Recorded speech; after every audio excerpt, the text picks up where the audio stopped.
on these all month, if the Lord will. Next month, I feel like the Lord has led me to teach on the woman the whole month of March. But in a racist society, any society that intends to create a class system, it's important to create a system that the people who are victims of that system are unaware that they're victimized, because if they're unaware that they're victimized, then they won't do anything about it. So there's a thing of being unconscious. You have to remain in a state of unconsciousness so that you won't be able to effectively get out of what you're in and deal with whatever you're dealing with. So it's a state of unconsciousness. So it's if you go back to the book of Exodus, chapter 1 and 8, Exodus, the first chapter, the 8th verse.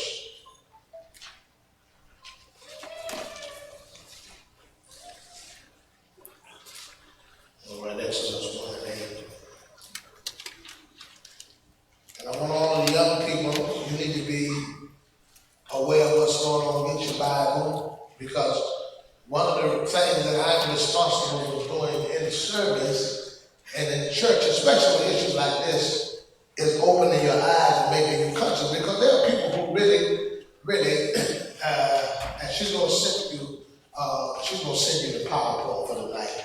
There are people who really honestly are unconscious of what's going on in America. And so I was talking to some people today, and I was speaking to them, because it complicates it.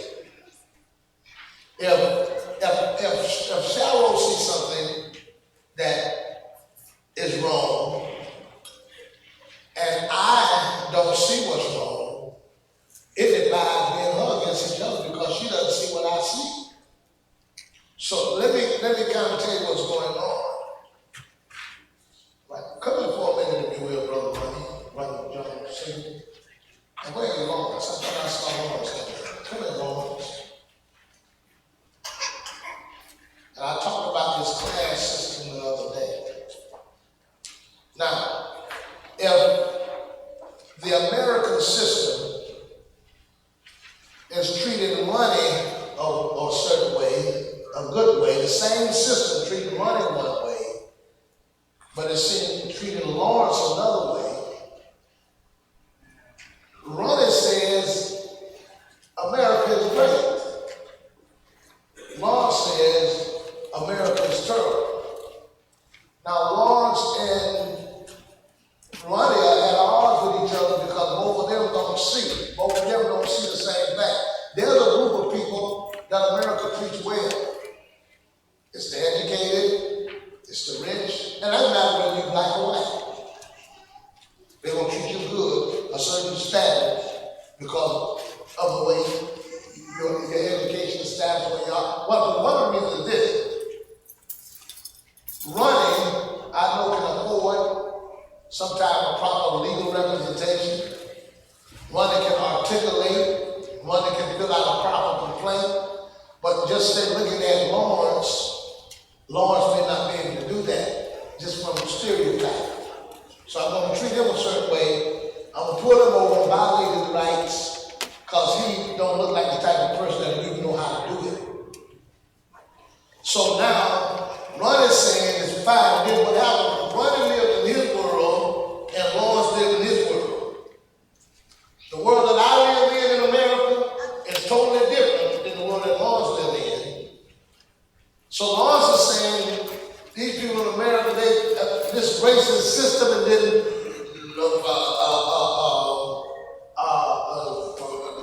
Ronnie said, I'm fine, ain't nothing wrong. You just need to get a job. You just need to do this, you need to do that. Go with me in the book of Exodus. You need to see Exodus chapter 1. Exodus chapter 1 and verse 10. So you're going to see the creation of these two type of folk. All right? That's Exodus chapter 1 and verse 8. Now there rose up a new king over Egypt, which knew not Joseph. And he said unto his people, behold, the people of the children of Israel are more mighty than we. Come on, let us deal wisely with them, lest multiply, and it come to pass that when they are fallen out in war, that they join unto our enemies and fight against us, so get them out of the land. Now verse 11, look at these folk. Therefore they did set over them taskmasters to afflict them with their burdens. So there's two working classes. This is the group that was afflicted by work, and they had a strenuous job. But then if you go down to chapter 1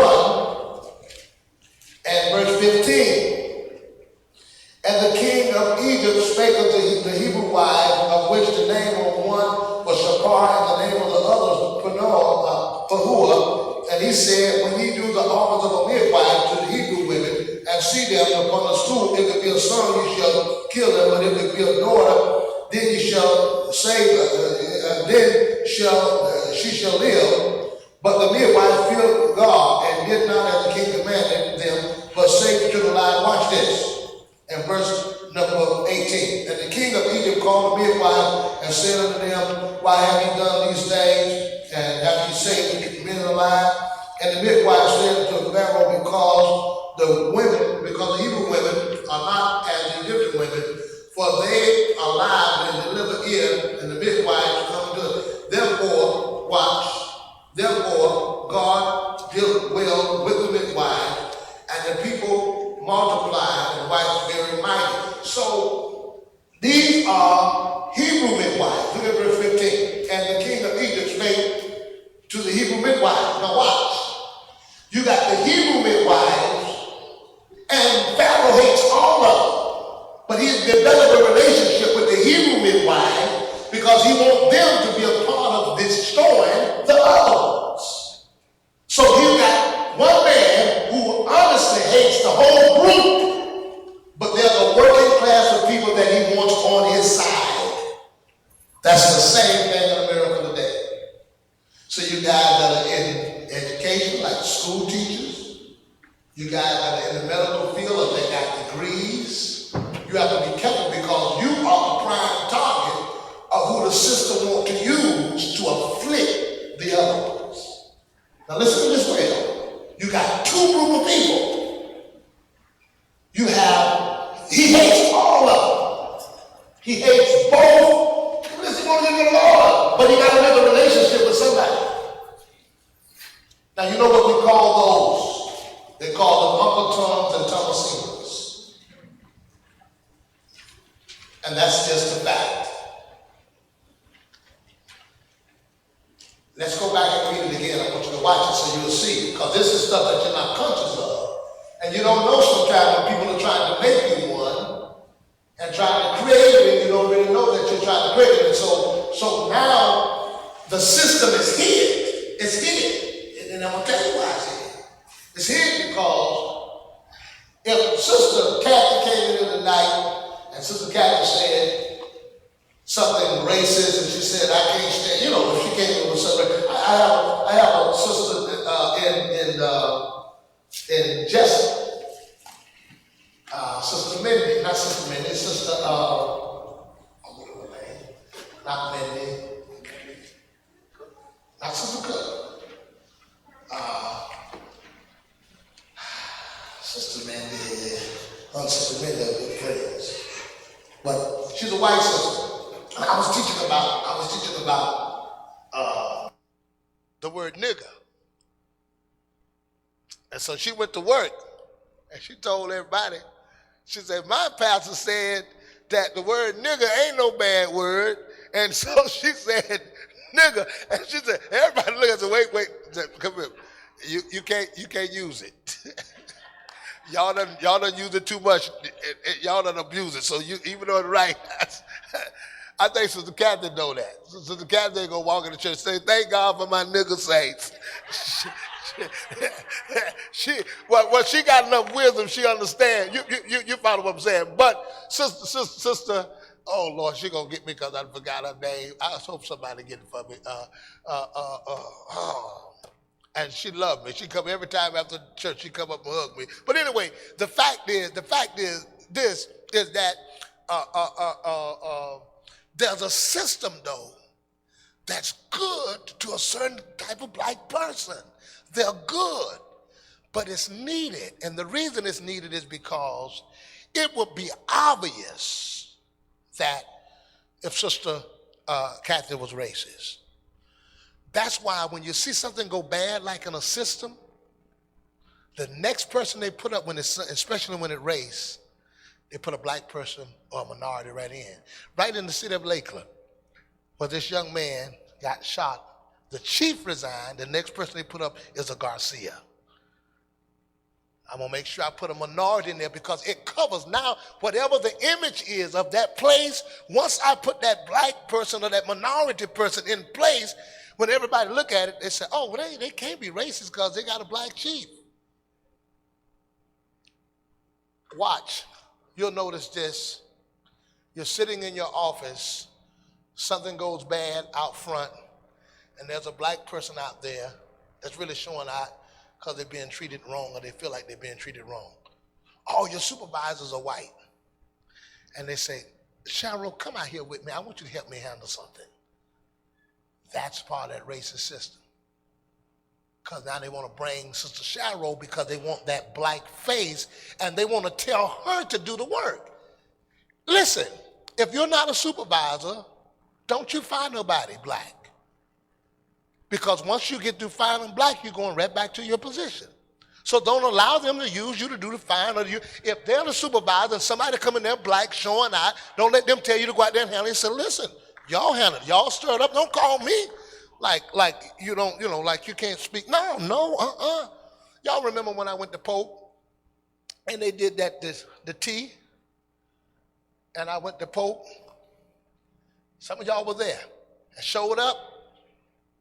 And I said I wanted to see that officer who went and did all that to the T. They got a black man and promoted him on the spot. We was waiting 30 minutes, waiting on him, because I wasn't going nowhere. I came to serving papers to let him know they finna be sued. So they waiting. Black guy, we saw him. I didn't know what was going on. I said, well, they finna get him to come watch. They gonna get him. That's what I said. But I didn't know what they did. They brought him out from outside, inside, promoted him. He said, what was taking me so long? I just got promoted to supervisor. Right. They promoted him to supervisor and sent him out there so he could deal with me. I was his first task. So go back to Exodus chapter 1 and 8. Now, you don't see this. You don't see it. I was also, when I was dealing with the Pope, the president of the college was white. I think it's Jill.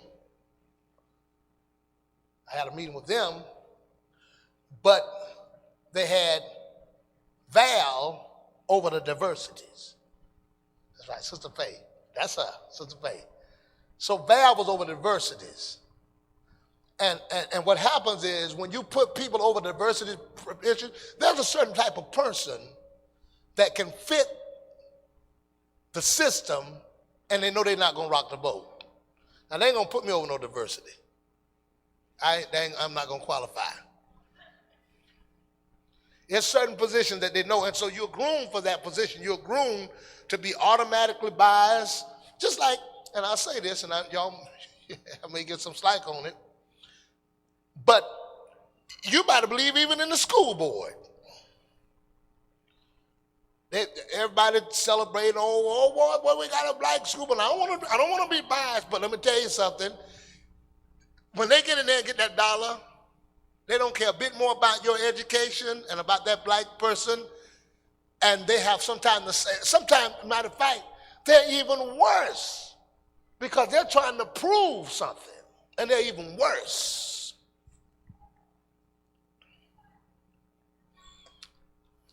Now, I know that most of y'all, you're just crazy about Obama and you love him. But he hasn't done as much But black folk, and I know y'all say he's black, but there's some things he hadn't really addressed because it's called the institutionalized person. And once you get into a particular place, you become institutionalized. You really kind of forget where you are and who you are. Not that you should do any favors now for anybody because of their color, but you also shouldn't become discriminatory yourself. And so Pharaoh tried to groom a certain people. Watch this. Look at Exodus chapter 1. Now there rose up a new king over Egypt, which knew not Joseph. And he said unto his people, behold, the people of the children of Israel are more mighty than us. Come now, let us deal wise with them, lest they multiply and come to pass that when they're fallen out of war, they join also with our enemies. Now look. Verse 15, and the king of Egypt spake unto the Hebrew midwives, of which the name of one was what? Read it. Y'all got it? And the name of the other was what? And he said, when ye do the office of a midwife to the Hebrew women and see them upon the stool, if it be a son, you shall kill it. Now that's pretty heavy. He's asking the Hebrew women to kill their own people. There are people who will hurt their own race for the dollar, for the job, for the position. That's exactly what Pharaoh was doing. And so when you look at Egypt, listen, this is what you got to study. Because remember, I've been teaching you that this is the spiritual Egypt. So the system works the same today as it did then. There's no different. There's no different at all. So I've got to not just be aware. And the most dangerous racist person, or the most dangerous person, is not the white man. It's not the person with the sheep on, because I know him. The most dangerous person is the one that sit in your community and go back and do stuff to hurt the people within the community. The Ku Klux Klan had hurt me as worse as the so-called reverend and the bishops and the elders. This is what the Bible meant. See, so one of the problems that has transpired in America is that often there are problems that exist, but we are not aware of them. America has two types of racism. We got blunt racism, and then you got institutionalized racism. And when you got institutionalized racism, it has no face. It has no sheet. And so what you're dealing with a lot of time, because the reason that people can't locate it in the law enforcement, because it doesn't look like a Ku Klux Klan. Y'all about to stop thinking the Ku Klux Klans is, they got their uniform changed. Ku Klux Klan got ties and shirts and bow ties. In fact, did you notice, now you notice what happened in Virginia. Listen to this in Virginia. The governor just come out and they got him with the black face on this thing. Now watch this. We got to connect this together. Now the state attorney, is it the state attorney? The Secretary of State. Secretary of State. Now notice this, and this is why God is exposing all of this. Now notice, this didn't happen in the years before, but this has happened in the 400 year. God has uncovered it in the 400 year. Y'all think all this coincidence, but this is the 400 year. And I told you this stuff was going to happen. And not only does it happen in the 400 year, look what state is happening in. Virginia, that's where the slaves landed. That's where the first 19 slaves came 400 years ago in the same exact state. God is messing it up and exposing it 400 years later. So the governor, the Secretary of State. Now remember, the governor of Virginia, the blackface, the Secretary of State, and then the Secretary of State in Florida. That's three high positions that God is exposing their racism in America. Now listen, when I talk about this stuff prophetically, some of you all don't get it, but this is the 400 year. Why didn't it happen last year or the year before last? Why all this coming now? Because this is the 400 year. And God is exposing it. Exactly what he said. So, guess what? Race has become an issue. I want you to see this. So, because I want you to be able to identify it. Go to the next slide. I want to see this. Right? Come, let us deal wisely. So I can't be a blunt racist. I can't just blunt out say, I don't like them niggers. So I've got to be wise in the way that I do it. And so part of that wisdom causes me to create systems that are racist. See, sometimes people are not a racist, but the system are racist. And if the system are racist, I don't care, even if you are a good person, if the system is racist, then you still experience. Now think about this, and this is what you got to think about. The entire American system was corrupt during the 50s and the 40s and the 60s. The whole system was corrupt.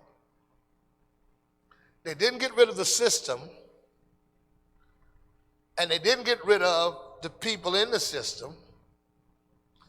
Let me kind of explain to you how America's legal system developed. There was no strong American legal system or no police system until after slavery. That's when the black codes were put in and the penal codes. All of that was after slavery.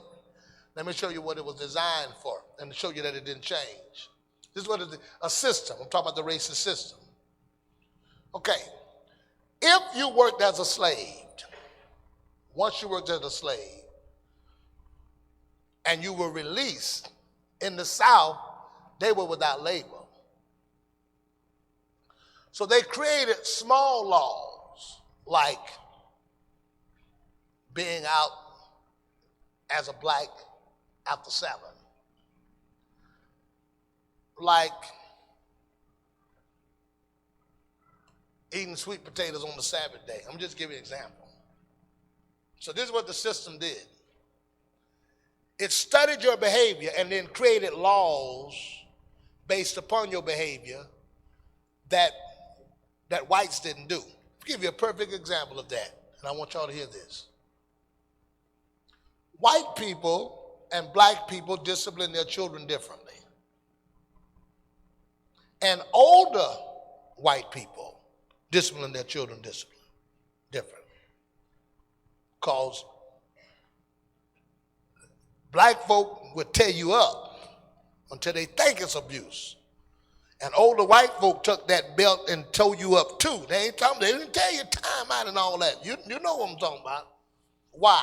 Because, see, even though whites and blacks were separated, when it came to children, black people helped raise white people children and even nurse them. So they was almost on the same page with them children. Even to the point that a white child would call a black mama mammy. Because they didn't want them to call her mama because they wanted to respect the mama, so they call her mammy, which is very close to mama. Mammy, mama, this is very true. So guess what happened? We got that discipline from whites. And of course, a lot of it we got from the Bible, but it enhanced from whites. Because when we were out of compliance, they beat you and they whipped you almost to death until you came in compliance. We did discipline, but we didn't do it like that. So now, when you discipline your children, you whip them with water hose. You whip them with extension cords, because that's what you got. But all of a sudden, now that that's in your system, they create a law to make that illegal, what you've been doing for the last 30, 40 years yourself. Who you think is going to affect? Black people that already whipped their children that way. Those laws were created for blacks. Watch, and guess what happens? Show you how it goes back to slavery. Because now I take your child, and once I take your child and get him in a foster care, I got to pay you for the child. And so they're making money off of people, slavery again. But you don't see it because you think it's just a job. It's slavery again in modern days. So I've created a system, and so mother over here spank her children. I don't believe in abusing no children, but mother over here spank her children, and once she spank her children, she put a little mark on him that you've been doing because nobody deprogrammed us from that. Nobody got us ready for it. So for the last 20 years, come here, you've been throwing a shoe at your child, beating the devil out of him like I got. All of a sudden, legislation, come here, son. Come here, come here, come here, come here. I'm going to show you what happened. Come here. Legislation's changed. Come here, you too. Now the legislation's changed. I done abuse all my kids according to this new system because it wasn't abuse before. So now guess what? I get them, and now whoever get them get $800 for each. So there's this agency now, and the agency makes sure that it's done, which is owned by private people or private companies who make money off your children just like they're slaves. You be seated. But we don't see it because we say they abused them. But you don't see how that came into play to take them and make money off of them. Then on the other hand, same thing. Watch. So you ain't getting it. But you don't see it because it's in the form of a job. But it's not in the form of slavery, but it's still slavery. Now I take them to school. Johnny goes to school. Come here, come here, come here. Tweet. Come here. Come here. Come here. Come here. Now, white children are taught different from us about school. Johnny, if Susie hits you, go tell the principal. Blacks, if they hit you, you beat his butt. And if you don't beat his butt, I'm going to beat you when you get home. You knock the devil out of him. That's what you were taught. And now I know that you're taught this. I know that this is the system that you're taught as black. I've studied your pattern. I study how you train your children. And guess what? I'm going to create a law that says even if you hit me, if you hit them back, both of you getting suspended and somebody going to jail. So guess what? These kids have been taught their life has been passed on from generation to generation to fight. If you hit me, I ain't going to bother, but you hit me, I got to hit you back. And guess what happened? We take them, put them in juvenile. Got to stay there. Now I got to pay the juvenile system for keeping them. Slavery. You call them resource officers. They're slave traders. You call them, children and families, when they get them and put them in that system, it's another type of slavery. Money being made. Now, there are people that are abused, and there are people that probably need to go to jail. But the system is created to get money. Not only that, diagnose you with insanities, and the doctors make money off of the pills, the whole system. People are making all kind of money off of us. You're still slaves. They're still making money.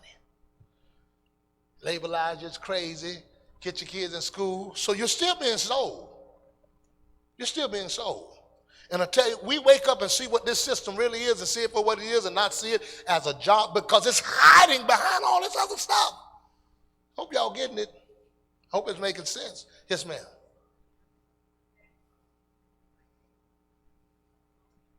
Well, it depends. Now, let me explain to you. And it's not that the people that in foster care are wrong and all that. It's the system. It's not the people that's working.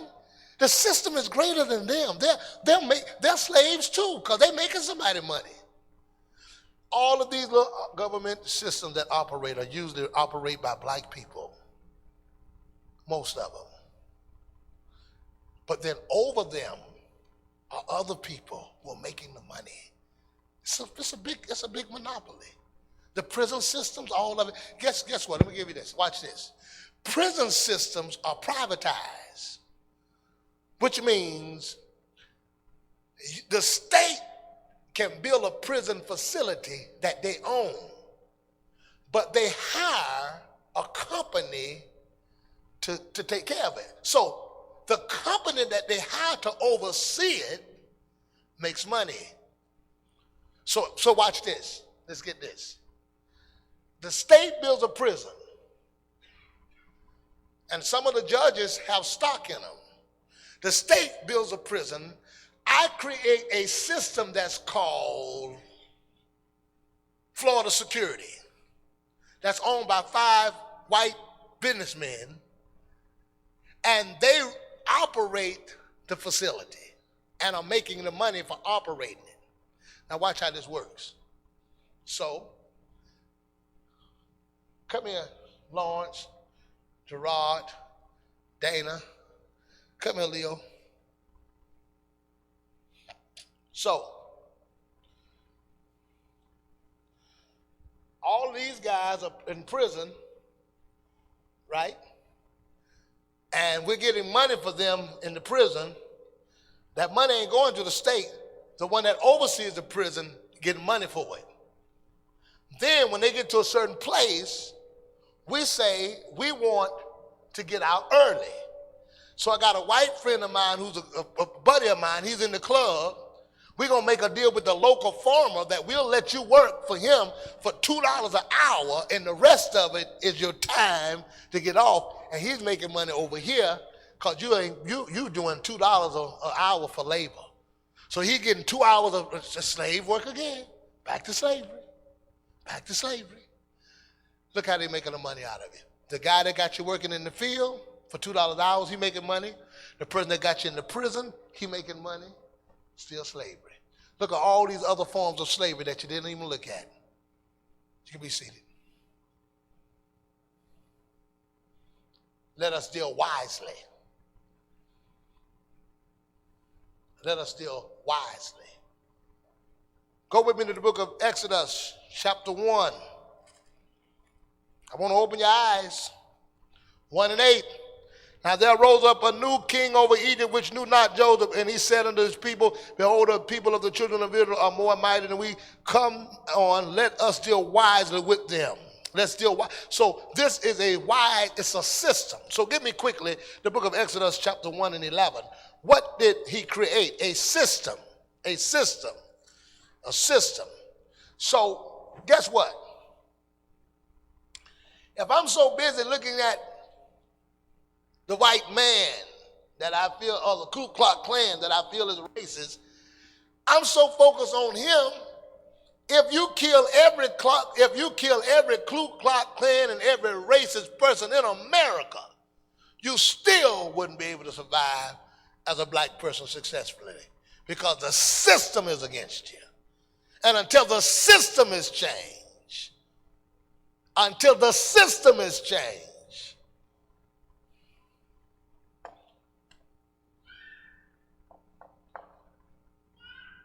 systems that say you can work here, but you can't have dreads. But you can work here and have a mohawk.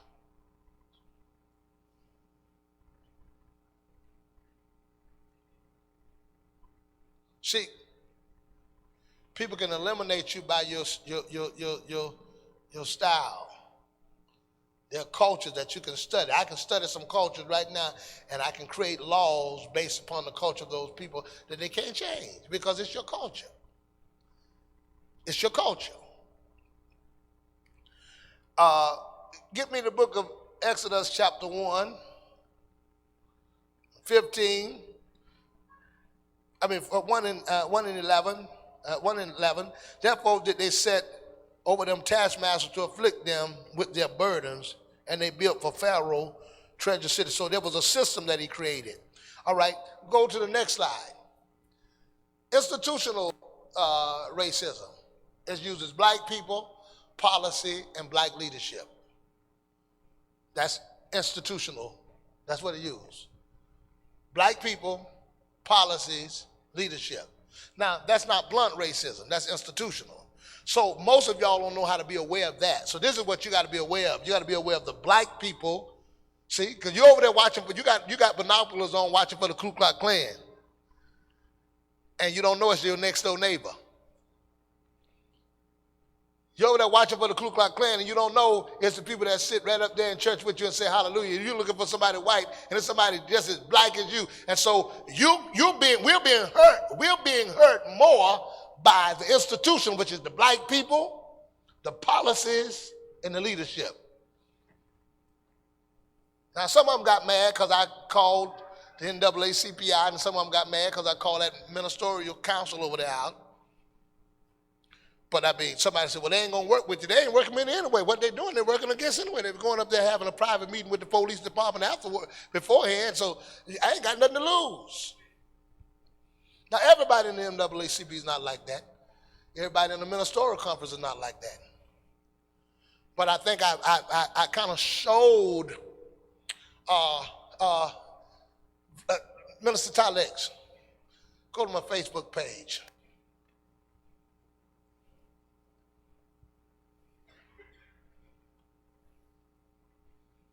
If you don't mind, son. Now,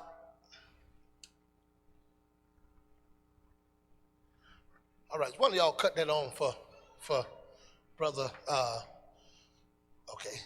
Come, somebody help him. Vlad, you come on help him. You wouldn't help Christine the other night. Come on help us. Thought I forgot about that, didn't you? Come on. Wasn't that Vlad wouldn't help Christine? Where Christine at? Forgive him, Christine. That was Vlad. Ronnie talking about Vlad. You just make sure you get these mics right tonight. You leave Vlad alone. You're doing good tonight. It's all right to laugh, right? Yeah, Ronnie been on it today, though. He having a good day. Ronnie just pull up some stuff I needed. Okay. All right. So I'll go over that. But go with me quickly to the book while we're doing that. Go with me quickly to the book of Matthew chapter 7 and 15. Matthew 7 and 15.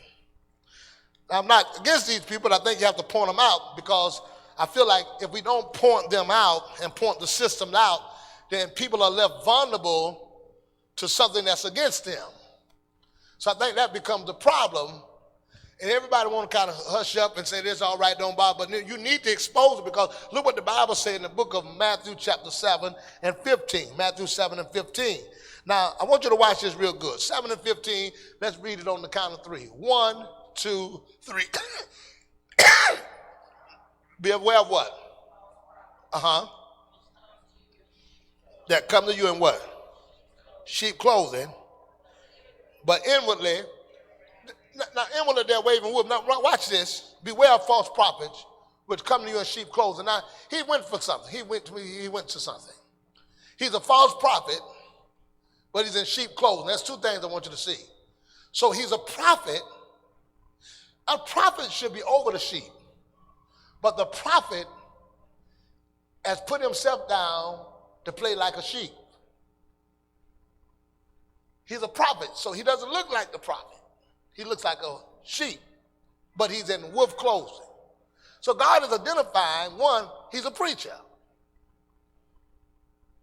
Two, but he's a preacher that got on sheep clothes, but he has a wolf mentality. And what a wolf eats sheep. They have an appetite for the sheep. So what we have today, and this is what you got to recognize.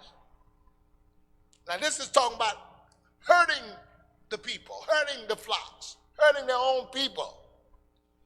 He's got on sheep clothes. So sheep will think that they're sheep. And the average person right here in Polk County would think that all of the preachers are for the success and the prevailing of the black people, and they're not. Your daddy learned it.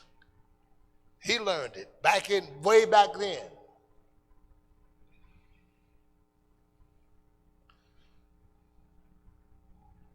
I read some history and found out, Palm Place was built by Sister Spencer's father and a group of men that were part of the NAACP. They built it. And he couldn't get the support of the black preachers and black leaders because they thought he was doing something illegal. How y'all gonna do that? How y'all gonna build that kind of, I don't think y'all, and all he's doing is trying to help the folk. Way back then. Now listen, this is a Palm Place that's owned by minority black people that build it. Do you know these folk gave that property to the city of Winter Haven? They owned it and they let it go and donate it because they didn't want to take the responsibility of upkeeping it. They keep a legacy of her father alive, and those men that built that, they gave it to the city rather than taking the responsibility. Over 200, how many houses out there? I don't know how many out there. At least 150, 200. That's the kind of stuff that's going right in our little county. And you never know about it. And you got people on the other side influence it to happen. Oh, come on. Give you $10,000, $20,000, just come on, sell it on over, give it on over. Not knowing in the long run. All right? I want you to go to one that say, Mike. Yeah, go down. Go up. Is it up? Not that one. Not that one. No. Okay, it's before. Keep going. You're going the right direction. Keep going. All right. Keep going.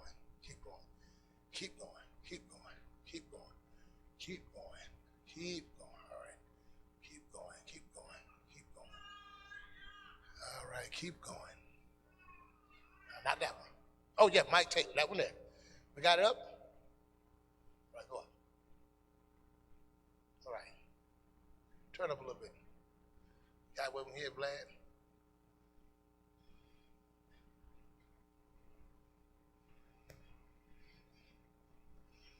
Is it going out?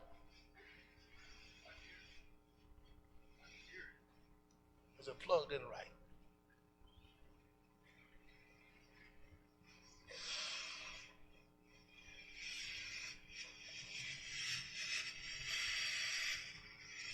Cut it back on.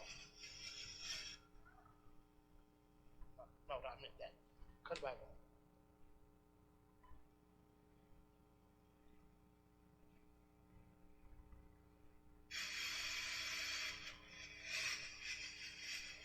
Take that and unplug that. Unplug that. The sound come out of here.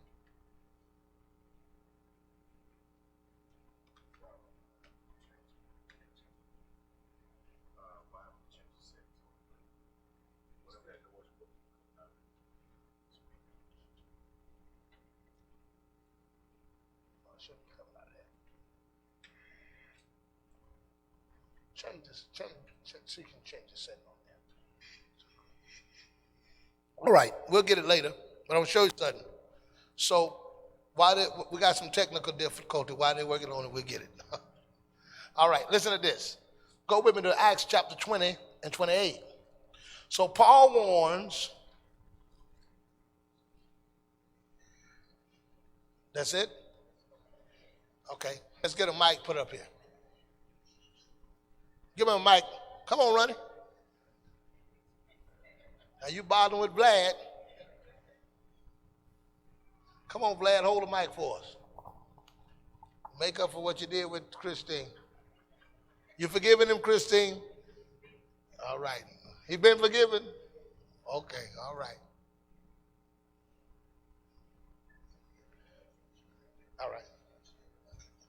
All right, rewind it. A concept when they hear it. So this is the first thing I'm going to show. Okay, rewind it. And then I'm going to talk about rewind what it really happened. Just start over. Okay. All right. Here we go. I want you to hear this so you understand. Well, hello, everyone. My name is Ronnie? Pastor Cowart. I'm with the PMJA, which is the Poor Minority Justice Association. We've been advocating regarding a situation that happened in Lakeland on the 26th of December. A young 17-year-old black male by the name of Michael Taylor was murdered at the hands of the Lakeland Police Department. I want to talk about this incident and show you exactly how these issues typically happen in America. And there have been young people that have been killed every day at the hands of the police department. I certainly believe what has happened in our day and time, and we're seeing it. You know, back in the 50s and 60s and the 40s, the Ku Klux Klans had a white outfit on, and they went and were killing our black males. What has happened today, they just went ahead and changed their outfit, put on the blue suit, and are killing. And then not only they're killing our young men innocently, they're using some of our people that are in position to help get the word out and get the message out if it's all right what they're doing. So I'm speaking to you today. I want to show a little video. First of all, first thing I want to show you how that the media is used to give the side of the story that the law enforcement want everyone to hear, so everyone can believe this particular concept when they hear it. So this is the first thing I'm going to show, and then I'm going to talk about what really happened. Okay, so first I'm going to show this video, and I hope you can be able to relate to what's going on. Memorial Boulevard, you can see a much quieter scene here tonight. Memorial Boulevard, you can see a much quieter scene here tonight. No protesters, but the chief says that he is hearing from plenty of people upset at his officers' actions. And I want to show you a surveillance video that he says justifies what they did, but I want to warn you, it is very graphic. All they had to do was turn the car off and give up. Instead, as officers approached a stolen black Camaro with guns drawn, they say the driver, 17-year-old Michael Taylor, hit the gas and nearly hit one of their officers. 3 officers fired into the car in the Salem's parking lot. Taylor died from his injuries. But I would like to see something else possibly done before we fire all the shots. Reginald Artis, president of the Lakeland chapter of the NAACP, meeting with Chief Giddens today with concerns about their use of force. Police revealing the teen had a rap sheet and was on felony probation as a violent offender of special concern. Artis doesn't deny the teen's troubled past. Instead, he believes police need to be more proactive in helping troubled youth. We have to be, take care of our kids better. The chief is standing behind his officers, knowing it could have been much worse. Now stop. He would have been charged with intent. Stop. Now this first thing happens. If I shoot, get it. So I shoot a black young man, call the NAACP behind the scene, show you the video, and you come out and you don't say nothing against it, that gives everybody the impression, well, it must have been okay because they saw the video. It's good. That calms everybody down. Now, they didn't show them all the video. I'll remind you that. And this is not about the video. This is about the system. I want you to see the system. So, now, what does a police shooting somebody got to do with a ministerial allowance? Or what does it have to do with the NAACP? Nothing. It's to calm the people down. It's for they can have that black face to say it's okay. Because we've been talking to the police, and if it's a problem, I'm sure that y'all gonna stand up and tell them it's wrong. That's the problem. I become a problem because I won't say what they want me to say to calm everybody down. So I'm a problem because I'm telling everybody it's not calm. It's not okay. They're killers and murderers. What does the NAACP have to do with you shooting somebody? Their position is to keep everybody calm. Watch. Listen to this. Play it. Listen to this good. To murder a police officer for his actions. That officer was placed in grave danger. We've learned that 3 officers involved are on paid leave for 4 days. They will then have to undergo a psychological evaluation before returning to duty. In Polk County, Melissa Marino, News Channel 8. Now, all of this sounds good, and it sounds like it is. Sound like it is exactly what happened. And when Now, you hear stop a minute. Let me ask you a question. Stop a minute. Now, we have whites that are killed every day. We have Hispanics that are killed every day. And many of them killed wrong too. But you never see a white priest that comes out and say, I want you all to know, they never call a white priest. They never call a Mexican priest. But they make sure they get that black preacher because he's another slave master. Keep the slaves in check. Why?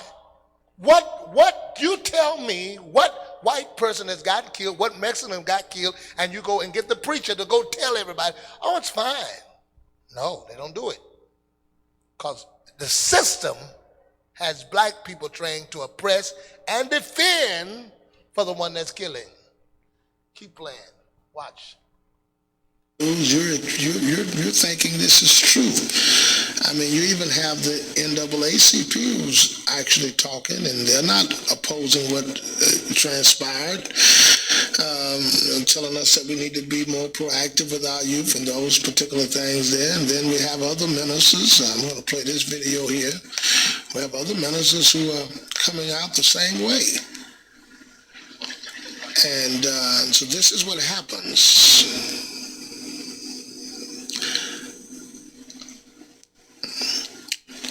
So you have other ministers. The Ministerial Allowance of Polk County.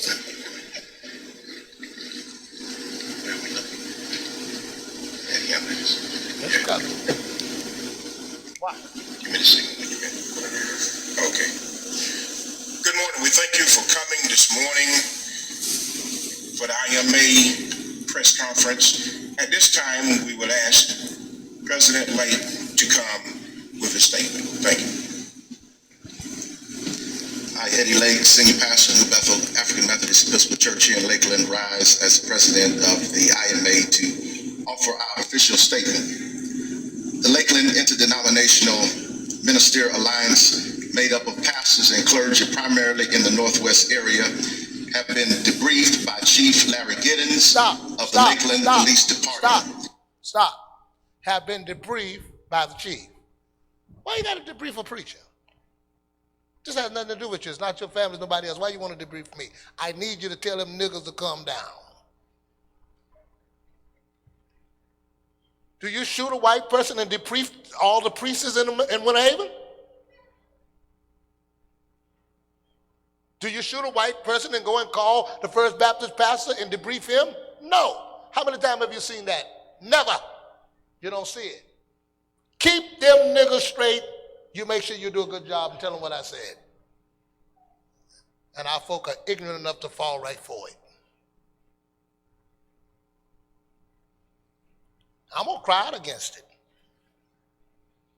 Because it's been the way that it has gone for years and years and years, and it's been used against us, and it's hurting us, and I plan to expose it. Why do you debrief me? I have nothing to do with the law. I'm not a police officer. I'm just a preacher that you don't even go to my church.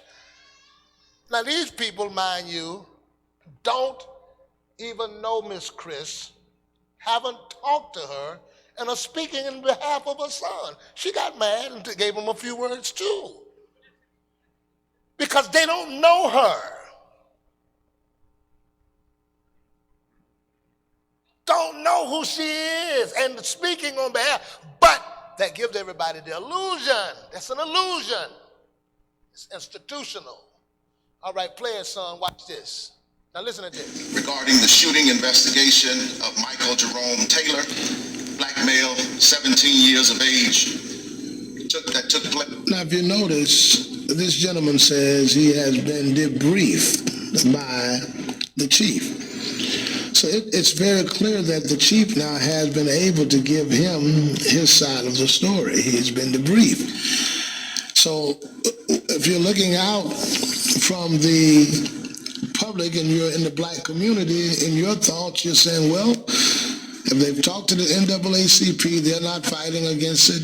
If they're talking to the NAACP, they're not saying anything against it. Must be something that the young man has done wrong to die like this, because these are leaders and they've supported what the chief has said, or he's debriefed them. And so they haven't made an outcry, so the chief must be justified in his actions. At the Salem's restaurant located at 101 East Memorial Boulevard at the intersection of North Florida Avenue. It is our understanding that a criminal investigation, an administrative investigation, a state attorney's office review, and medical examiner's investigation is currently being conducted. Therefore, we're asking for the public to remain calm and not rush to judgment. Stop. That's his job. Therefore, we're asking for the public to remain calm. He tells his reason. Now, wait a minute. Listen, it's going to take you 3 to 4 months to get an investigation done. And in 3 or 4 months, everybody's going to forget who Mike Taylor is. Now, they want us to wait until the investigation is over before you say anything, but they didn't wait for the investigation over to get on there and put their side up. So that you'll draw this opinion and hold this opinion in your heart about this boy for the next 4 months, and you're already convinced that he's wrong, and nobody's giving the other side of it, and they've done it for years. And it's happening now. But he tells you what, I'm asking for the public to keep calm. That's his job. Not to preach, not to teach, to keep calm. All right, watch what happens. Now, I want you to watch this now. You got to rather let the investigation take its course. We are praying for the family of our deceased brother and the officers involved. Now, we're asking that we wait until the investigation is over. However, remember, the chief of police has already put his position out. So he's already said that this young man tried to hit an officer. So you have a problem. You have the chief of police who puts his side out. We have the NAACP who they've asked to come out and speak on their behalf to calm everybody down. And the ministers who are saying, let's let the investigation do its course. But remember, the chief has already put his position out. So what does that do? The white community hears the news and they say, well, they were justified in shooting. Now let me tell you. The black let me tell y'all community hears the something. news. Stop a minute. Stop. There are many white people that will help us in this fight. They will. They helped in Martin Luther King's day. They'll help now. But when you see black people telling everybody it's all right, a white man looking on the outside saying, oh, they say that's fine then. I mean, there's no problem. Because there are white people that don't like racism. And what happened if you get a black man that exposes it and say, hey, this is where it is. Now, that's why they tell everybody when they hear me, they want to tell that white folk, I'm radical. Be careful. He don't like white people. Or all this kind of stupid stuff there because they don't want me to get to the right white person. Because if the right white person get it, they going to, that's why my relationship with Joe, they look at that because, see, that's the right white one. See, because he understands and he sees. So when they see that, so listen, segregation and keeping whites and black together, because let me tell you, there's a voice in the black community, there's a voice in the white community. And if that voice ever get to the white community, there's something different going to happen. Because, see, I may shake up this community, but they'll shake up that community. So they make sure they keep the right white person from around the right black person. So who they get connected? They get the little dainty, I'm all right, give her a $60,000, $70,000 job. And she'll come in, 195. Things are good, looking good. Oh, they ain't kill a nigga in 20 years. They ain't gonna get no regular ones that come say, hey, you know what? Y'all need to stop killing our vote. Listen, I got to get this. I want you to hear this prayer. Go ahead, put it on up. Says, okay, it's fine, because the NAACP hasn't said anything against it. Neither has the ministers. They say wait until an investigation is over. But however, the chief has debriefed them, so if he's debriefed them, it must be fine, all right? Over. Lakeland is a stronger community together, and we will not allow outside influences to create unnecessary evil in our city and our community. Therefore, we ask that any persons... Now, we're not going to allow outside influences to come in. All right, we can go off now. Go to the book of Matthew, chapter 11 and 8. Now, you know who those outside agitators were.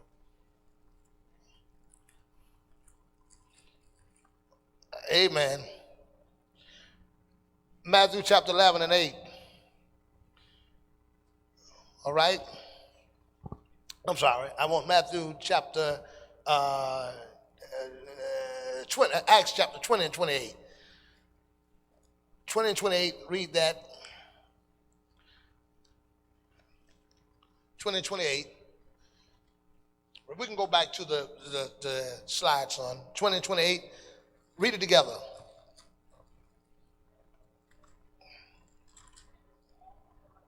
Which the Holy Ghost hath made you overflow to feed the church of God, which has purchased with his own blood. For I know this, that after my departure shall grievous wolves enter in among the sheep, not sparing the flock, and also of yourselves shall men arise. So that's the obvious wolf coming in, and then it's the men that are inside as well. So what we're dealing with today, and I think what has happened with us, we have always had a mentality to fight against the racism outside. But we have not been taught to fight against the institutional racism that's inside through the systems that are created. And so now what we're doing, we're suffering from racism and don't know where it comes from. There's no more Ku Klux Klan outside our door. There's nobody burning any torches, but we're still in the same condition because we're fighting a different fight and it's switched up. It's in our own churches. It's in our own pulpits. It's in our own agencies. And we can't win it because we don't know who we are fighting against. Wolves, sheep clothing. Go to the next one. Institutionalized. And sometimes, can I be honest with you? Can I be honest with you? Sometimes the people that's in it don't even know they're being used themselves. They don't even know they're being used. Because they think that me and the chief tight. See, some people like positions like that. We tight. Me and such and such, we close. They don't even know they're being used.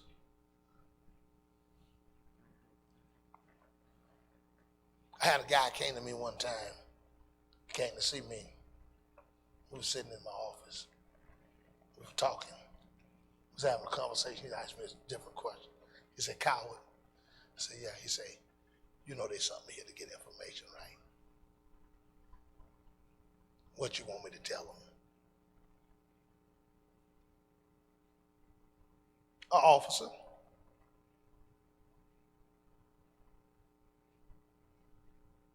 Officer. I ain't expose him. Because just like you got wolves and sheep clothing, the Lord said, I'm sending you sheep among wolves. So they send people in here to hear my messages. They got some of them, hello, how y'all doing? To watch my message.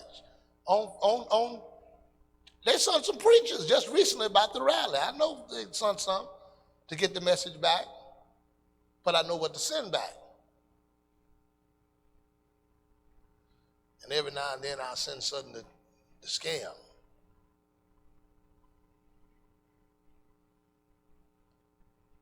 Get them shook up. Every now and then I may be sitting in my seat and I'll open up something that got one of the big time preachers' number in there. So man, we need you on, man, hold on, brother. Hey, we may need y'all to come down there for that march. All right, you tell such and such, and they listen. I know they listening. I got the ear. It go right back. And then I wait a few more minutes. And when I wait a few minutes and I watch the response, I say, that's one of them that done went down there and let them know. But sometimes you use and don't even know you use. People just start asking questions. You don't know why they ask questions. That's why you better be careful. Where your pastor is today? Oh, he over in here in Chattahoochee. Oh, good. Oh, he ain't here today. Let's go by there. Let's see what's what. So you be careful. Amen. Y'all watching? Look at this. Go to Matthew chapter 24 and 31. 24 and 31. All right. One of the problems that people have today is that wolves look like sheep. It's not talking about a person, but a nation. The Bible, when you go to the book of Matthew 24 and 31, you're not just talking about see, so KKK, the wolf. Now, I'm not saying all police. I said police, I mean the corrupt police. Not all, because we need them. Don't get rid of all the police. I need somebody. So I can't shoot. Somebody got to shoot. I'm just talking. But we do need police. I'm not anti-police. That's the first thing. When you cry out against it, the first thing to tell everybody, the anti-police, anti-police. I'm going to say that again. I'm not an anti-police. I'm anti-corrupt police. And even some of the good police are corrupt because they're in a system that's corrupt and they don't know how to do it.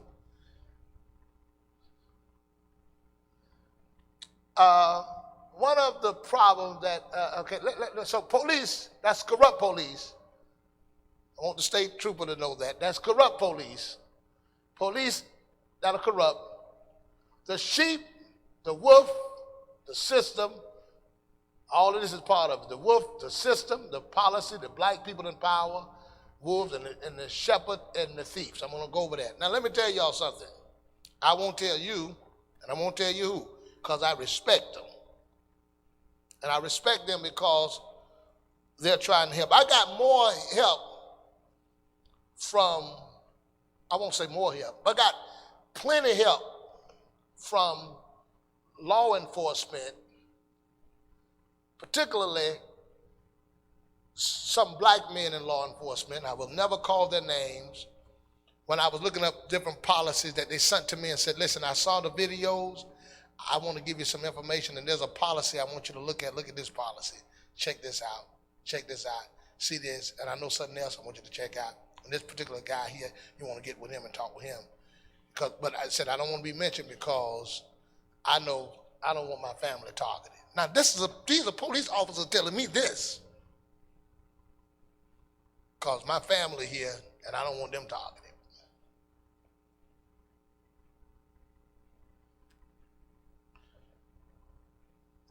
Now, if you know how it works from within, and that it works like that from within, certainly.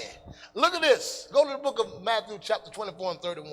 Now, Brother Mitchell, y'all know Brother Mitchell, that's been coming to church and helping with PMJA.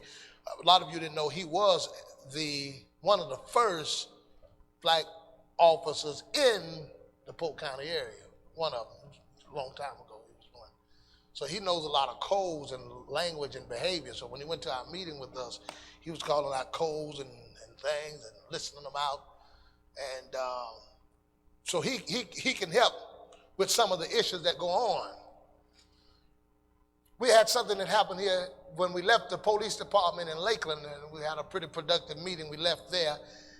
I got a call that day before I left to go to Lawton Childs Elementary. Young man sitting in school, had the pledge. He decided not to stand up for the pledge.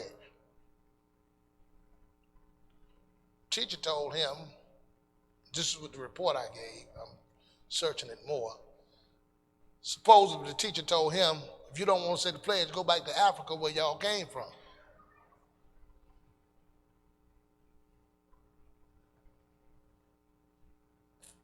And, you know, I'm glad I ain't 11.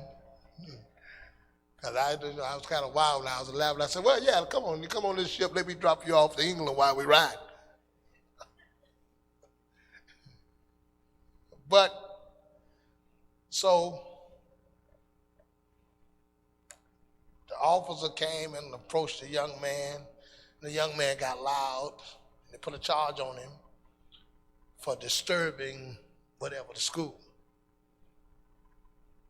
Then the guy said, he told him to come in, didn't come, and said resisting without violence, or something they said.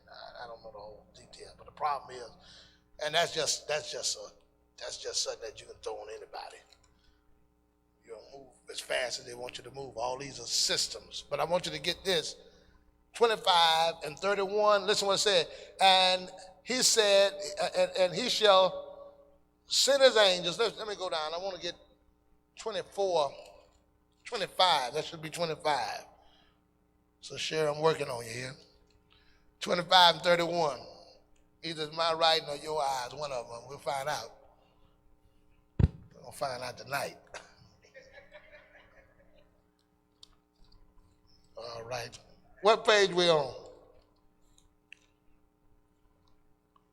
All right, 25 and 31. Y'all read that together for me. 25 and 31.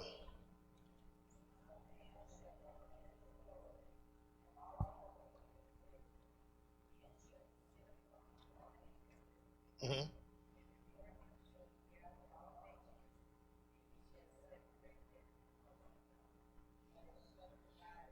So what has he got together here? Nations. So the sheep and the goat are not talking about particularly people in this instance. There are sheep nations and goat nations. There are sheep nations that are favorable to the sheep, and there are goat nations that treat the sheep as a second class. So these are nations. America is a goat nation.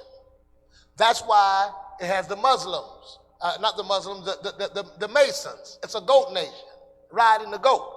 So he's going to separate them based upon their sheep character or their goat character. America is a goat nation, so it favors the goat, and the Bible called us the sheep of his pasture, so the sheep are second class. So he's going to separate the sheep from the goat. Y'all follow me? I want you to see something. It's a goat nation. I mean, it's this whole system is the Masonic system. Riding the goat, all of that. This is a goat nation. Get me the book of, quickly, and I'm going to rush along here. Give me Luke chapter 10 and 1. I took a little time with the video. I want you to get this Luke 10 and 1. Listen to this. 10 and 3. Let's expedite time. Get 10 and 3. Go your way. Behold, I send you forth as lambs among what? Lambs among what? Wolves. Lambs among wolves. A lamb will never survive among a wolf. So there's a strategy that we have to have too. So there are people who come in the midst of the sheepfold that are dressed like sheep. But we got to have a strategy too. Because if a sheep go among wolves like sheep, they'll eat it. So every now and then a sheep got to go in there and look like a wolf with the wolves. But he just can't forget he's a sheep when he get there. So what happened, we go among the wolves, looking like a wolf, standing there. And when we get in there, that wolf food gets so good, we say, woof. You forget your lamb. Y'all heard about the black man that infiltrated the Ku Klux Klan? That was a sheep in the midst of wolves. Next, go to the next one. I wouldn't have made it. They'd have looked at me, saw my hand, and say, hey, wait a minute. Something wrong. Wolves are people who destroy the sheep and are not feeding the sheep. Listen to this. Give me quickly Jeremiah chapter 2 and 6. Jeremiah 2 and 6. God's whole message, I won't be able to get all this today, but Jeremiah 2 and 6, listen at this.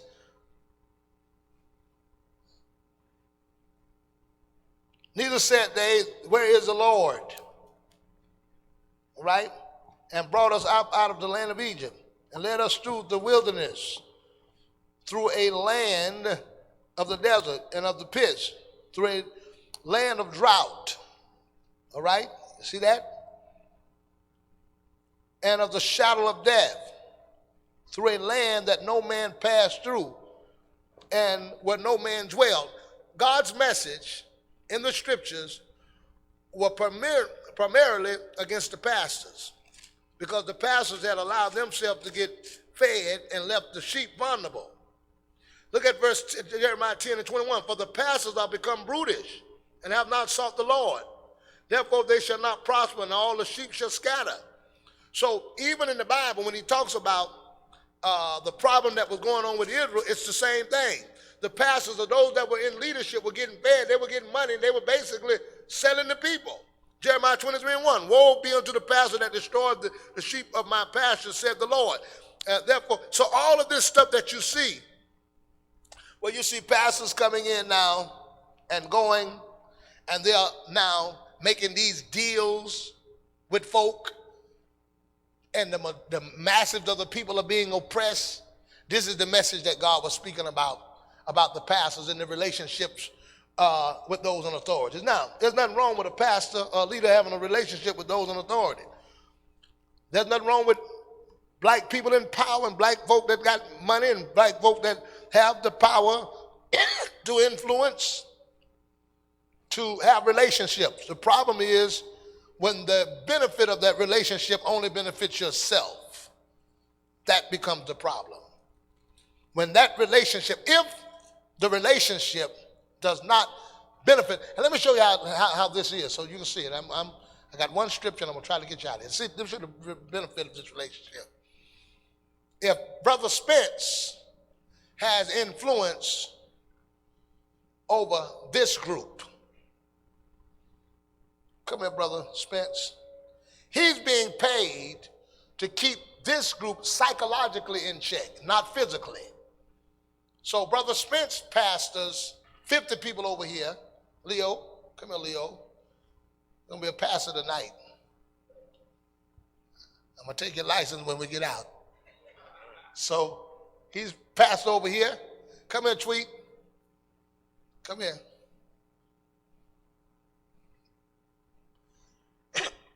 Pastoring with flip-flops tonight. Pastor Flip-Flop Tweet. So he's pastoring. So guess what? That's how it works. As you lead a certain amount of people, you got a certain amount of influence over them. And you got a certain amount of persuasion over the people that you lead. You do.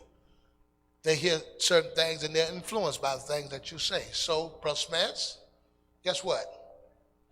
I'm going to come to your anniversary. I'm going to drop about $500 down there. I'm going to say good things about you and say, oh, that Spence was a good guy. Now, all your job is to keep your congregation in check. I'm going to give Leo a little curry goat and some plantains and some ackee. Right? I'm going to take care of him. You keep your group in check.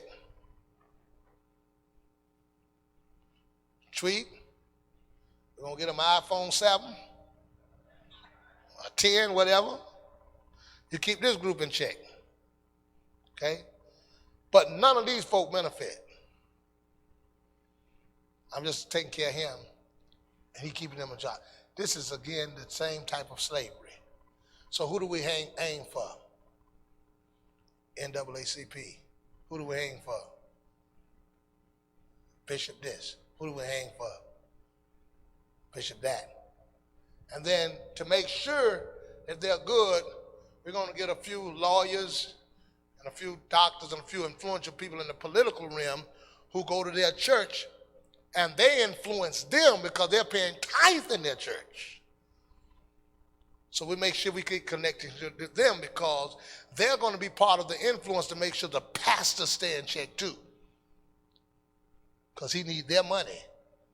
So guess what? You got a check with 75 poor folk and 10 rich folk who run the church. And them little poor folk in there that's in the inside, they make sure they keep in check. And all of them got their little money circling together. Now guess what? You can be seated. Polk County, the secret's out now.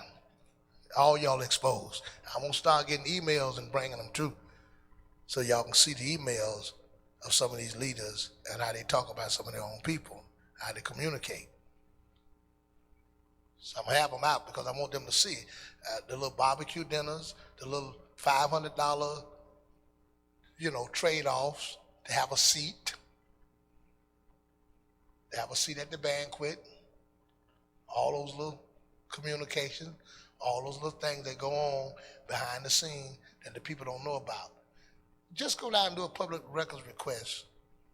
Ask for the communication for most of your black leaders. Sometime, not all now, not all. I just want to say this, not all. Not all. Now, Sister Spencer's father was an advocate. So anything that they could do to destroy his credibility, to destroy who it was, they did it. They did it. You name it, they did it. Whatever it would take, they did it. I was looking at something the other day and I watched it real good, and I won't play it tonight, but I will be teaching this all month. I think it's informative. I think we need to know it. I think we need to understand it. I hope it has helped you. I hope it has enlightened you. Amen. It ain't a jumping message, ain't a reading, but you got to have your eyes open. Amen. Somebody say hallelujah. All right, we're going to receive an offering tonight. I want everybody to give liberal. Amen. We done put